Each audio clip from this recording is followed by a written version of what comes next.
Hello, I'm Lisa Bonise, and this is Mind Yourself.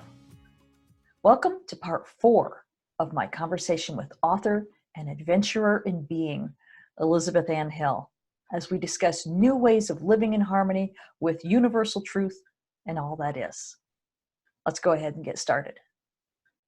All right, we're back with Elizabeth Ann Hill, talking about her remarkable journey around the world with no safety net. Elizabeth, when we last left off, you were having some difficulties. So why don't you go ahead and tell us about some of the amazing, miraculous, and synchronistic stories that happened as a result of what you were doing? I'll tell 2 little short ones, maybe, and a little bit longer. For certain examples, like the universe has a sense of humor. It works through songs. And so one song that I had a lot during the journey was I Still Haven't Found What I'm Looking For by U2. And so I was in Scotland. Scotland. And I was trying to get to Belfast, Ireland. And so I arrived in this town and I had no money. I had some money, but not enough for a place to sleep. And I needed to buy a ferry ticket. So I decided, well, I feel that I've been guided to buy a ferry ticket. So I'm going to buy, there was no hostel or anything in this town. So I didn't have enough. So I bought the ferry ticket and I was so really tired at this moment. And so I went and sat in a pub. I'm not really a pub person, but believe me, I sat in a lot of pubs. And so I was sitting in this pub. Usually like someone would come, like I called them Elizabeth Angels, like somebody would come over and start talking and then it would somehow would lead to some help or maybe someone would PayPal me some money or something, but nothing was happening. And so I'm sitting there and then all of a sudden I hear U2. I still haven't found what I'm looking for. Okay. I need to leave this pub. So what am I to do? And I remember this said, look up. So I walked out and I looked up and I saw a steeple of a church and I remembered, I walked by that church and it said something about a cafe in the church, which I thought, well, that's weird. And I remember I peeked in, I didn't see any cafe, but I realized, okay, I'm being guided to go back to that church. So I found the church and I walk in and, the cafe was set up. They had, it was a really wonderful church. They took out all the chairs and they would bring in a cafe and they would give free coffee and food and some pancakes and stuff. And I mean, obviously they were wanting to bring in new members, but it wasn't like heavy duty, trying to proselytize to you or anything, but they just said, come in. And so I was sitting there at this table and this man was there and the story kind of came out and he just stood up and he said, come with me. And I knew that's Elizabeth's Angel. So I knew it was okay. And he just said, come with me. And we went, he took me to the pastor's house because he had to run deliver something there. And so I got to meet the pastor and he was a man from South Korea and he started this church in Scotland and they were trying to get permission to have homeless people in the church. They were really lovely people, about really walking their talk. And he just said, he lived in a farm just outside of the town with his daughter and grandson. And he just invited me to his farm and I was so tired in this big luscious room, like a real old-fashioned farmhouse he made me the most delicious meal ever known to man. And then he packed me a huge lunch and then took me to the ferry the next day and off I went. So that was one little story about how it went. And so there was another one where I was in Belfast and I was in this hostel and I had stayed there for several nights and then I ran out of money and I sat all day going, no money came and no money came, nothing came.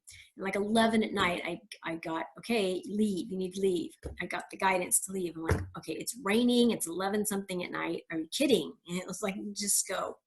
So I went out and I thought, well, I'll go to the bus or train station and maybe sleep there or maybe someone will, whatever.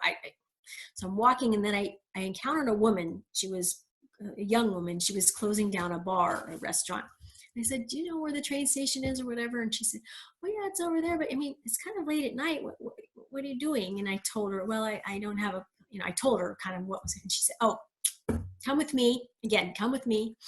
was just an angel. And she was Catholic, and her confirmation name was Mary Catherine. Her name was, I don't know what her first name was, but Mary Catherine. So it was like Catherine Mary, my sister. Anyway, she just took me to her house and gave me a place to sleep, and we did my laundry and gave me food. And then the next day, she was a waitress. She went to the bank, pulled out money, and gave me enough to get onto the train and go to Dublin, because I'd been guided to go to Dublin. And so off I went. So it was always things like that, sometimes it was a person that would appear. So those are the types of things that would happen. And then I have a story about how I ended up here. Right now I'm in Gerrards Cross, England, at a convent, St. Michael's Convent, which that in of itself is very synchronistic, because all through the years when people do readings for me, they always say, "Oh, Archangel Michael is with you." Well, obviously Archangel Michael is the angel who gives people courage. He's like the police officers and people who need courage. And I can tell you the number of times that I've called on him.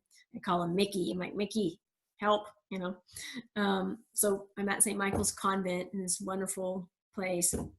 But it was just a funny thing, because along the way, I ended up in Virginia. After my 5 years overseas, I came back to the US because my brother was ill, and I stayed with him for a while. Then I was invited to run this Airbnb in Virginia, this big country estate. It was amazing. A little cottage there where I would go in the weekends, and guests would come, and then I'd go back into this big house, and it was just unbelievably beautiful. It seemed like everything I wanted came true, because I had always wanted to do something like that, and I wanted to be in the countryside. I love farm animals. I was on a cattle farm. I fell in love with all the cows and bulls and was out in the field feeding them. It was just so all along the way, like dream come true situations were happening. And this wonderful friend who had followed my journey for years, it was her father's house, and she ran it as an Airbnb.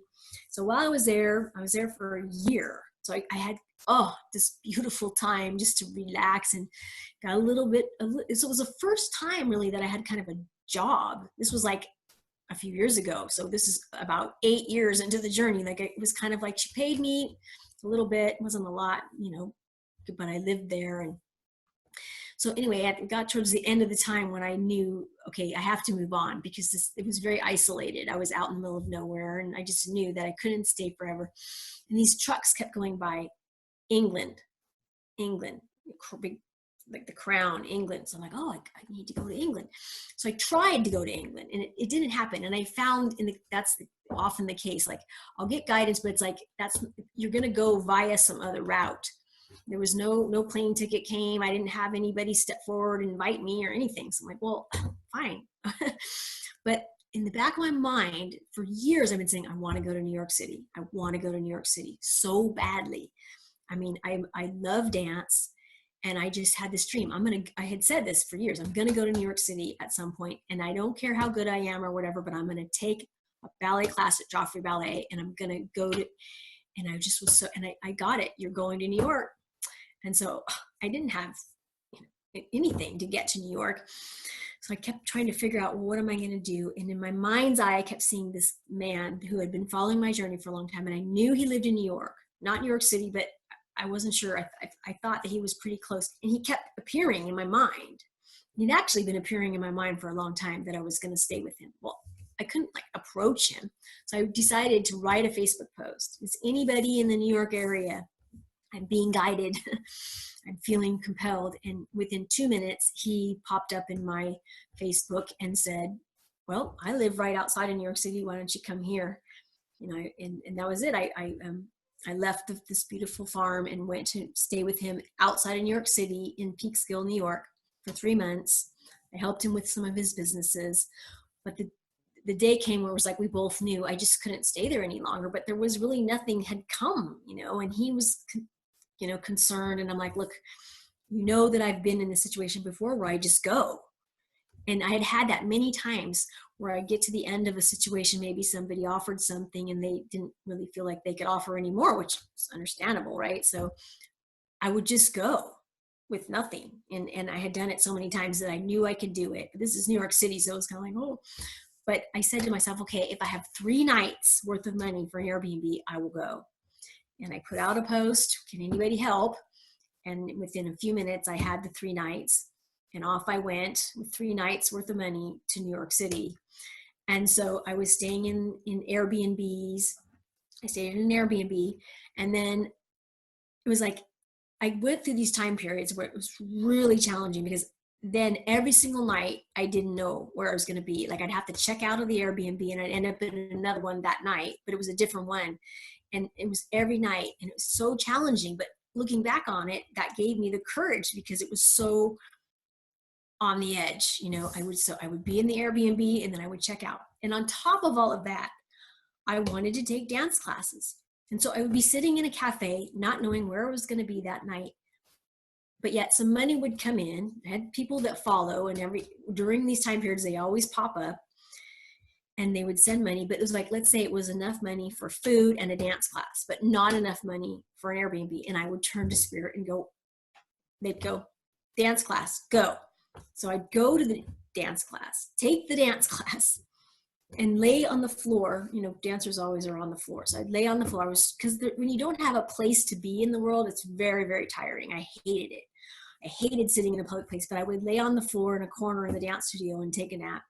And then the money would come and I'd go off to Airbnb. But this went on and on and on every day, go to the dance class, not knowing where I was going to be that night. And then I got the guidance, this internal guidance, to look on Craigslist. And I never got Craigslist. I'd gotten that guidance before, but it never really, I hadn't. People said, why don't you check Craigslist? And it never worked out. But that day it did. I found this live-in dog walking position. And it was so amazing, because it was 2 blocks from Central Park, 2 blocks from the Metropolitan Museum. It was the height of Manhattan. It was incredible. So here I am living in these billionaires' home. All I did was walk the dogs at night. They needed a night person. And I'm off taking dance classes. It was the most exquisite moment of my life. It was just, I'm in Grand Central Station. I'm like, ah. So that went on for a while, and then it ended. And I'm like, what am I going to do now? Because temporary job, they were moving. And so a friend got me into an Airbnb for 2 nights. And then I kept getting, go back to Penn Station, because I had left and I was in New Jersey. Go back to Penn Station. So I'm back at Penn Station. I'm sitting there, and I was getting monastery, because I'd always wanted to spend time in a monastery. So, okay, I looked at monasteries, and one said, come. Yes, you can come right now.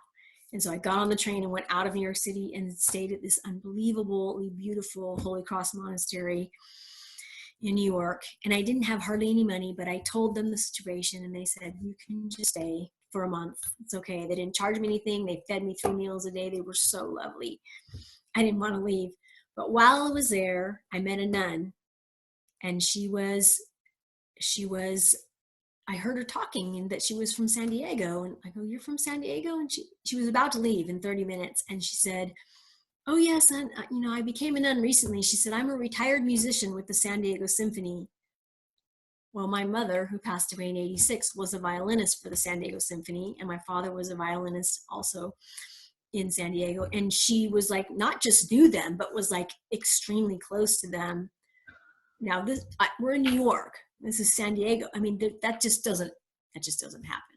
Right. So she was going to England to go to many different monasteries, and I knew. And I was able to get a plane ticket, and off I went to England. And we didn't end up traveling together, because it turned out she plans everything to the last minute. It would have been very stressful for her, because I never know anything. But in the end, I ended up coming to one of them, and that's this one, St. Michael's Convent. And they're the same as the Holy Cross Monastery. They feed me. I have to have some money, because I have to have some meals. But I'm living in here at this place. I'm helping them out a little bit. And it's just so perfect and beautiful. And that's where I am now. So. Wow. Yeah. So yeah, you've been around the world and back, and in danger and out of danger, and terrified and blessed. You've really run the gamut. Your journey obviously is personal to you. Not everybody is going to be expected to give it all up and just trust in the universe to carry them. We all have our own individual journeys. So let's talk about how other people can apply what they're learning from your story to their own individual journeys?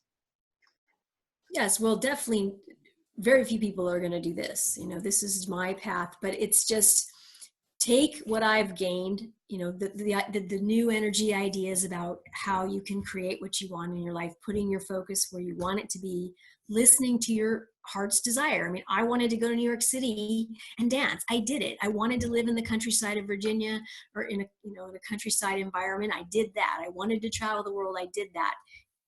Yes, there were challenges. There's challenges in every life. But if you want to do something, you can do it.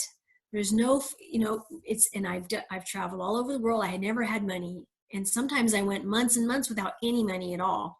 But something would come to support me. I'd be staying somewhere where someone would be, and so in your own way, in your own journey, maybe if there's something that you want to do that you thought you couldn't do, now you can believe, well, maybe I can do it. And the steps will be given. You don't have to jump off the cliff. Like I said, each individual step, just listen, become aware of your inner voice and your inner guidance, and keep your energy high, and the answers will come. And so you can empower yourself. And once you're in that situation, then you'll be more free to give and help other people. And we can live in a more community-oriented way. You know your power as a being, and you know that there's no authority going to come take something from you. This is all just kind of a separation myth, and that you're safe and that you're lovingly supported. So Yeah.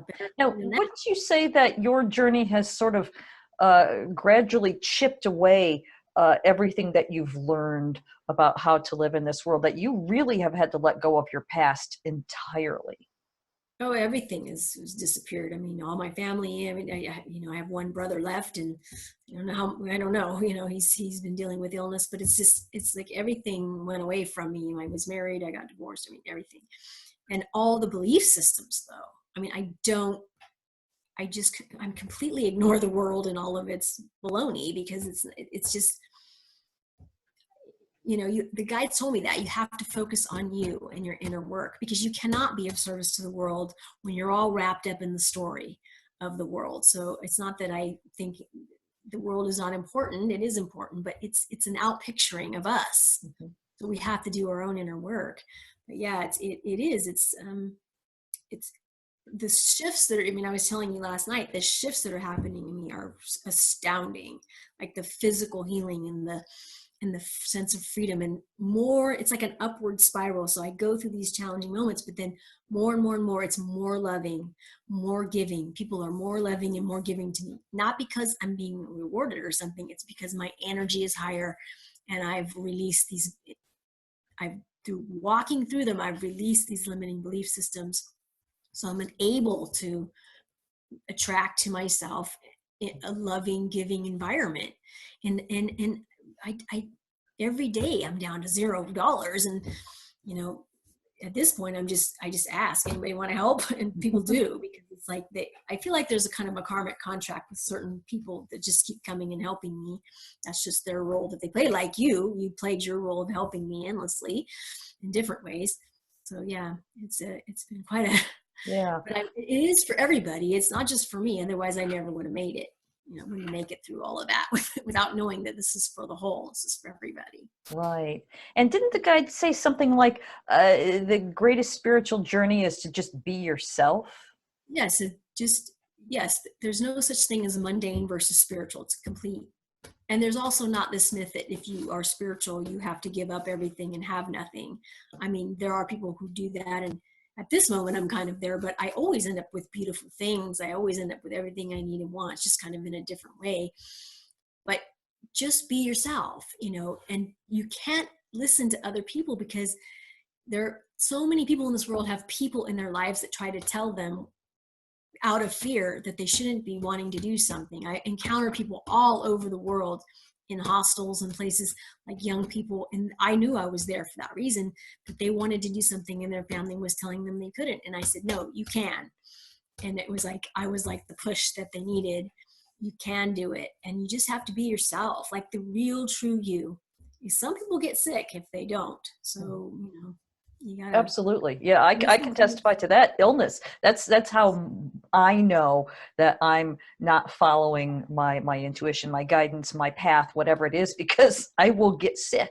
So Here.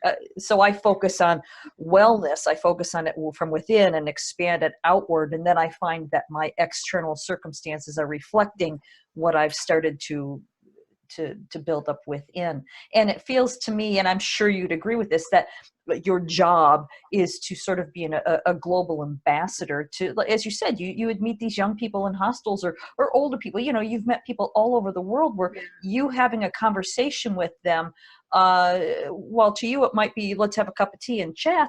To them, it opens up their life to something that they've never experienced Yeah. before. And I think But that's probably why people on Facebook, you have, like you said, you have these people who follow your journey, and they're able to support you when you need assistance, your earth angels, because yes. they get what you're doing.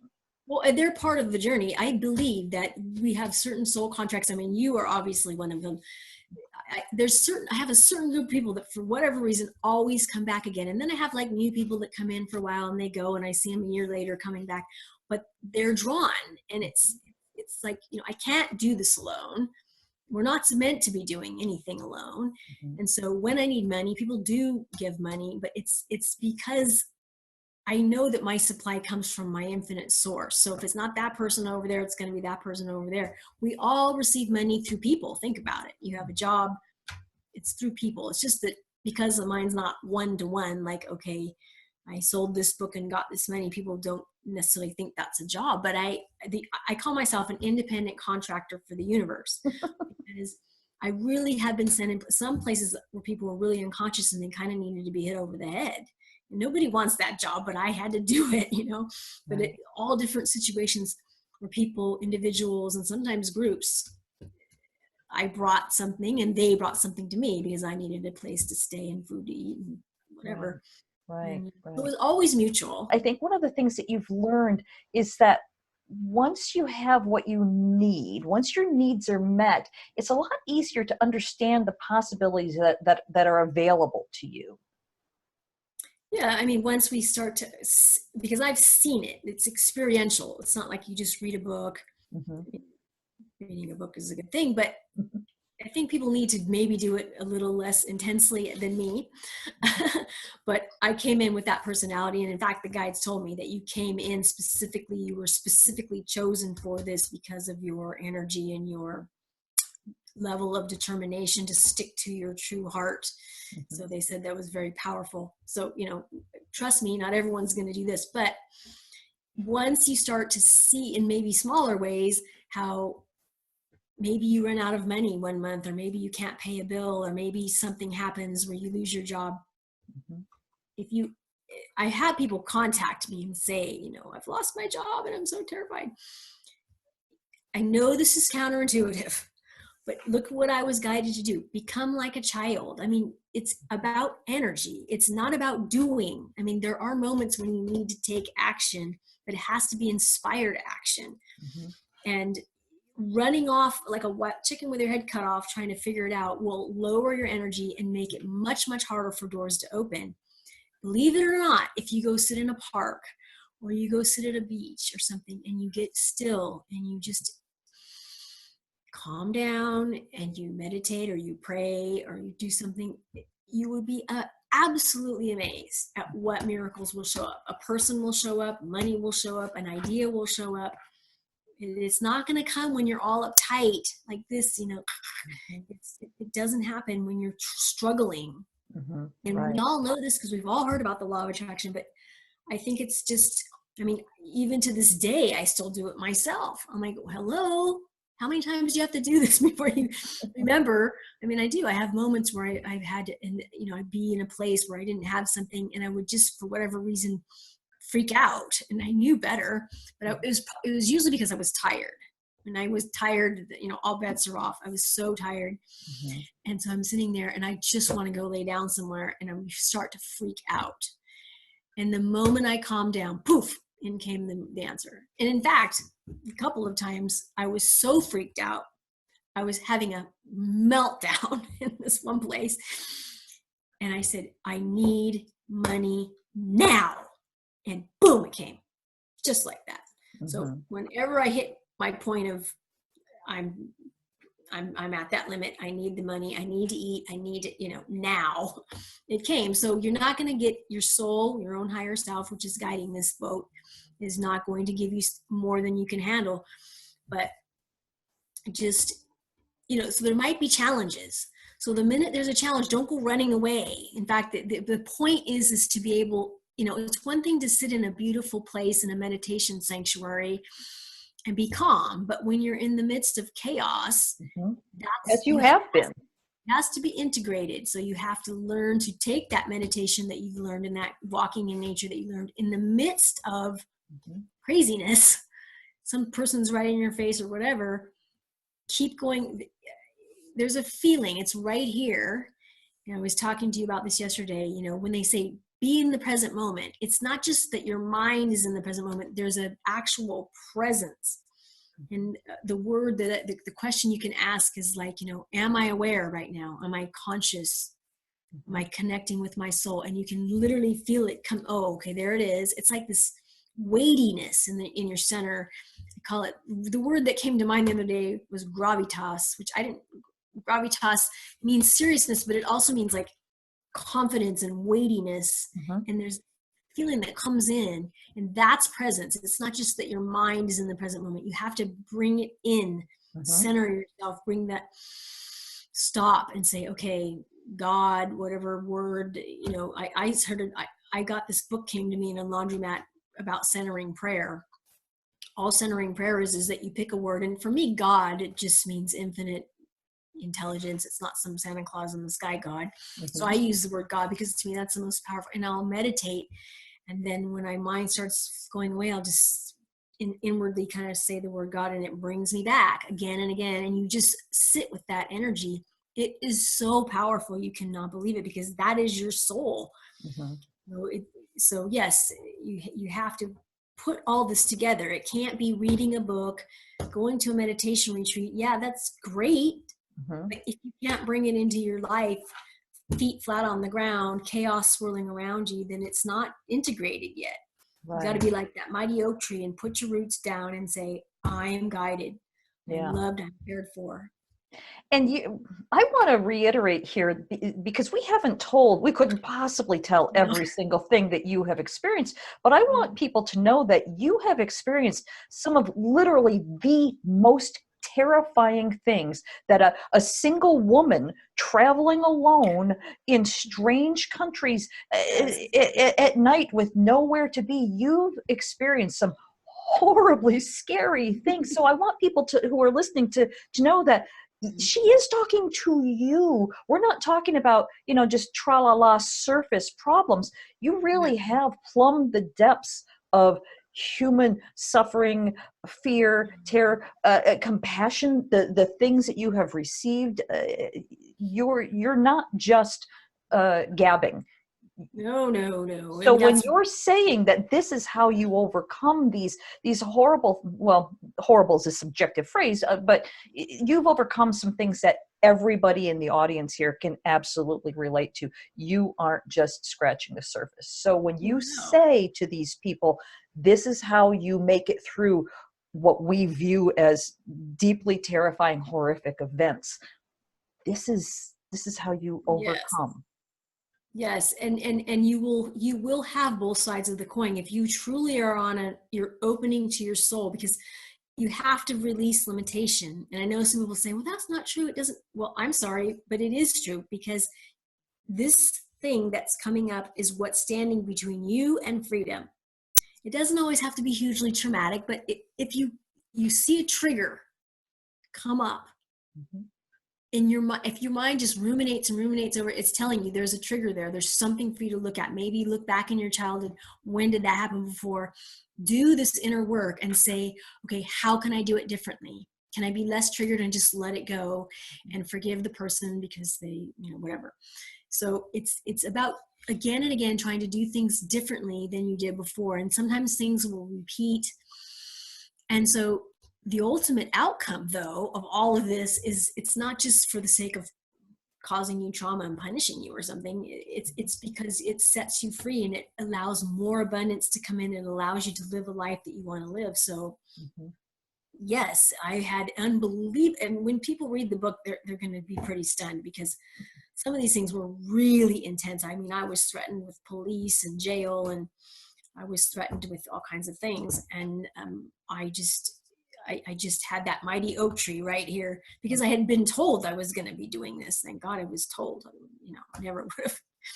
But afterwards, like I said, there was like literally, I could feel like something was peeled away. You never go backwards. Like sometimes something will come back again and you're like, what is this coming back again? But it's never going backwards because every time, if I had a challenge coming back, it was always less intense, always easier. And when something repeats, that's the thing that you as an individual need to overcome, but it will get better and it will get better and it will get better. I mean, I have lived everything that I've wanted to have. I mean, I wanted to be on the beach in San Diego. I did that. I wanted to do the Airbnb in the Virginia. I wanted to spend time in England. I wanted to travel the world. I wanted to go to my grandfather's birthplace in Italy. I did all of these things. Yes, the challenges were pretty intense, but I'm just saying that you can do what you want and you can have what you want, but if you let your soul or your higher self guide it, it may seem like you're going in completely the opposite direction, but trust that because in the end you'll see, oh my God, I got it. I got what I wanted. And I'm much freer than I ever was before because I don't have the same fear that I had before. Yeah. That's why you face fear. Yeah. You seem to have faced your own personal deepest fears. Oh, yeah. So would you say that you are now fearless, or do you think you No, still? I wouldn't say that. No, I wouldn't. No? Fear is layered, but pretty, I mean, compared to the vast majority of people, if someone was living in my situation right now, like I have to leave this country by December because I only have 6 months to be here. I don't have any savings. I don't have any idea where I'm going. Like most people will be pretty terrified. I'm completely like, oh yeah, this is just the fact that I have, when I was doing the day-to-day thing, if I had 1 or 2 nights paid for, I'd be in cloud 9. I wouldn't even be worried beyond that because I started to see how time really is kind of an illusion. There's just this moment here. And if tonight you have a roof over your head and food to eat, you are taken care of. Tomorrow will take care of itself. And that's not a cliche. That's really true. So I wouldn't say I'm fearless, but I mean, I have so much less fear. And you've really learned to live in the present in a non-cliche sense. You've honestly, you grok what it means to live in this moment, this nanosecond. If I didn't, and sometimes I don't, my whole body goes into extreme discomfort. Like if I allow some negative thought to come in, it kills me. It just wipes me. And I'm like, okay, I'm sorry. It's really painful, really, really painful. Because I'm very, very sensitive. But yeah, it's, there's still things because I don't think the process ever stops of like, you're always refining. There's always some trigger that'll come up and you'll be like, oh, and then I'll go, wait a minute, that's a trigger. You're okay. Remember what you've learned. You're okay. And then I calm down. So, I still have stuff, but I mean, it's so much expanded from what it was. And I feel so free and so optimistic and so like I'm not living the same fears of most people are. I feel, I mean, like I was telling you, if I had, like right now I have $1.27 or something, I don't know. And I have to buy food and stuff, and I don't know how I'm eating tomorrow. I mean, I do have some food here, but not all the meals. And I need clothes and all these things. I'm just like, whatever, it's so it doesn't, I just know it's going to happen. So I just, and I think most people would not be very comfortable with that situation. So I do think that I'm living really in the present and with a lot, almost, I mean, I know the worst is behind me. That message has come through very clearly. Like, okay, it isn't about you ad nauseum doing these horrendous things. That was this first 10, 11 years. I've said to you, this is only the start of this journey. It was just undoing all my limiting beliefs and fears. And it was very miraculous, but now it's just so loving, so much more loving and so much more giving. And I have moments where it kind of goes, oh, there's a thing. I got to look at that. But it's near, the intensity is like night and day. Right. So everyone has doing that. I think that's the same with you, wouldn't you say?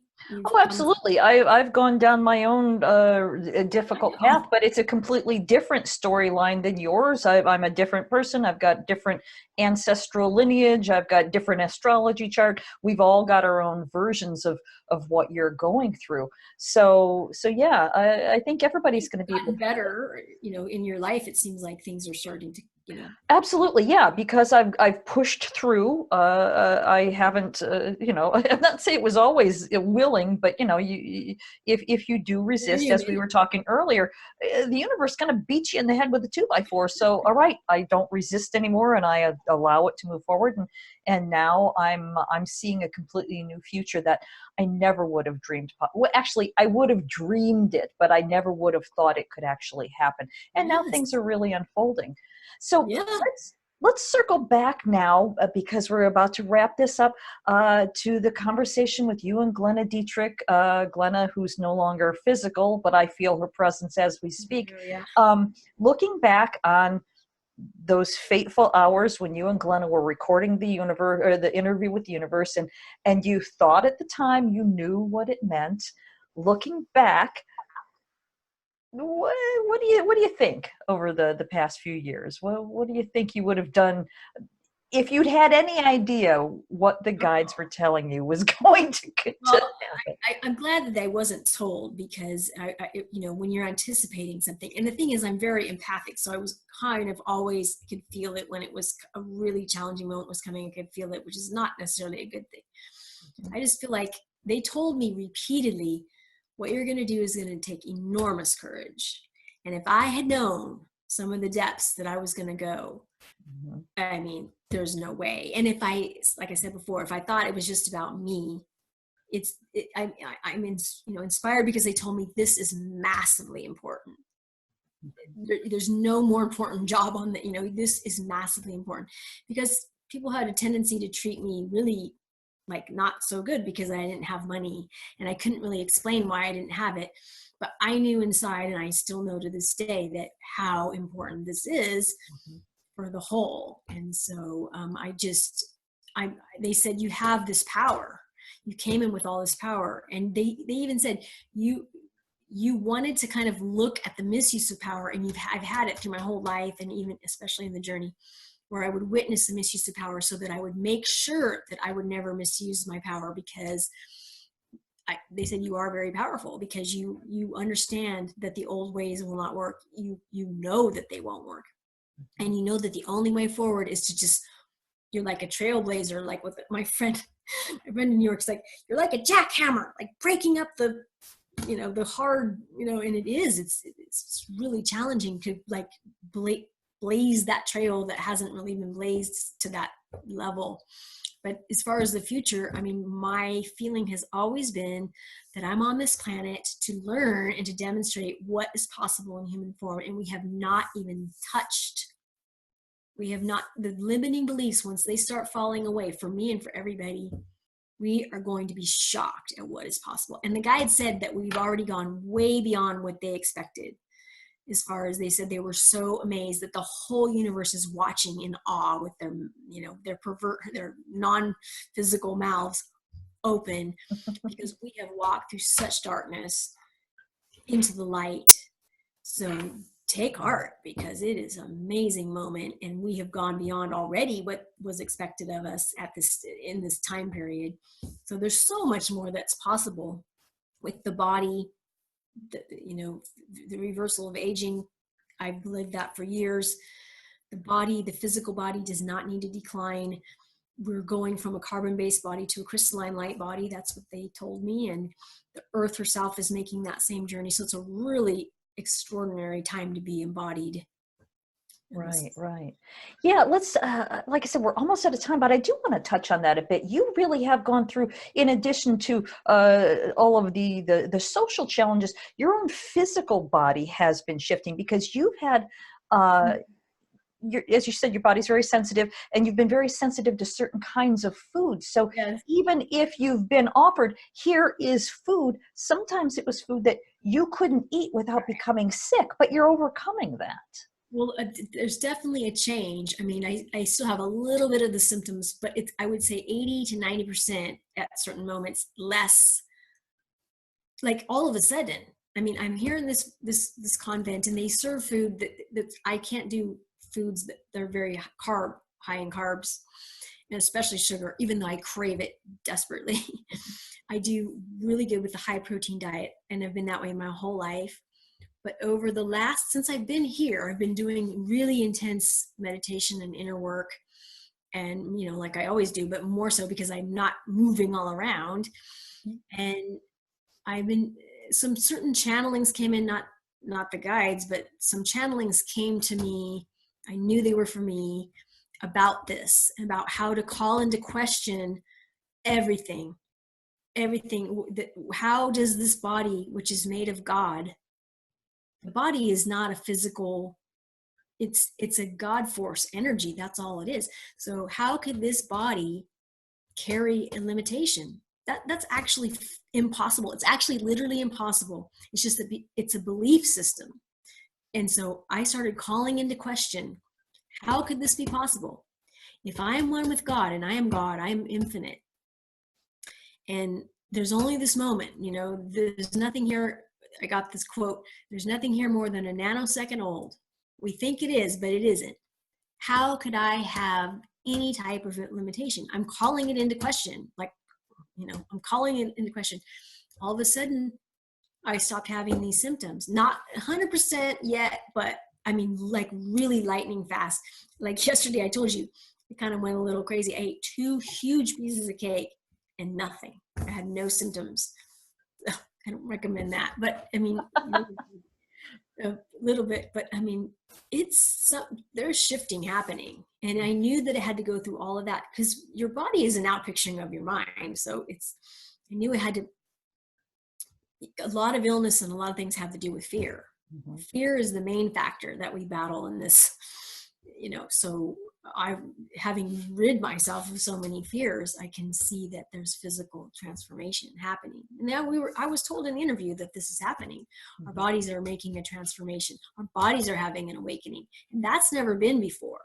There's been awakening of a consciousness, and then people drop the body and go on. But now the body's making its own transformation. So it's really, really profound shifts and healings taking place. But fear, if you're in fear, there's no healing that can be had. It's just, right. Don't beat yourself up, but face it, walk through it, ask for help. Ask for help. That's a really important point.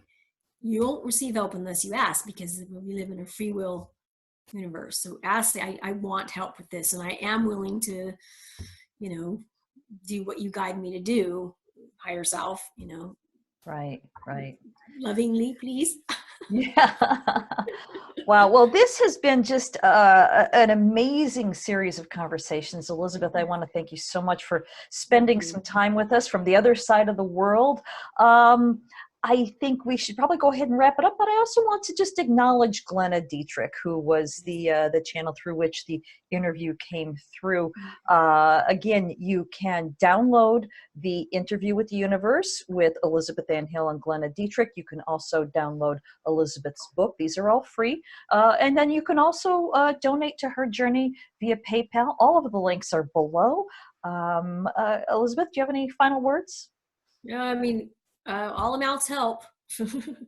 Anything helps, because every day I'm in a state of, welcoming whatever help comes. And I don't know where I'm going to be going next. So who knows, maybe somebody will, because I know going forward, I'm going to be giving talks. And so who knows what that's going to lead to. But I would like to thank everybody who's listening, who has, not just with money, but especially with the money, because we all know how we feel about money, sharing with me over and over and over again. I'm so grateful. I couldn't do it without, and the people who have offered me places to stay and food and support, like what Lisa has done over and over. So I just want to say thank you, because you are playing an important role in this awakening by helping me, and many others I'm sure are receiving help in their journeys as well. So All right. Once again, Elizabeth Ann Hill, Twin Souls 444 at facebook.com. That's how you can help her out. That's how you can download her offerings. Thank you, everyone, for watching. thank you for having me. And that's where our conversation ends. Once again, you can download a copy of Twin Souls for free, and also the MP3 files of the interview by visiting Elizabeth on Facebook. The link is below. You can also listen to the interview recordings on YouTube here on the Mind Yourself channel. Again, the links are below. And if you're moved to support her journey or would like to offer an energy exchange for the downloads, you can PayPal Elizabeth at her email address, twinsouls444@gmail.com, or at the link below. I hope you've enjoyed this series of interviews with Elizabeth Ann Hill, and that you've come away with a renewed sense of trust that the universe has your back. Thanks for watching. I'm Lisa Bunnies. See you next time.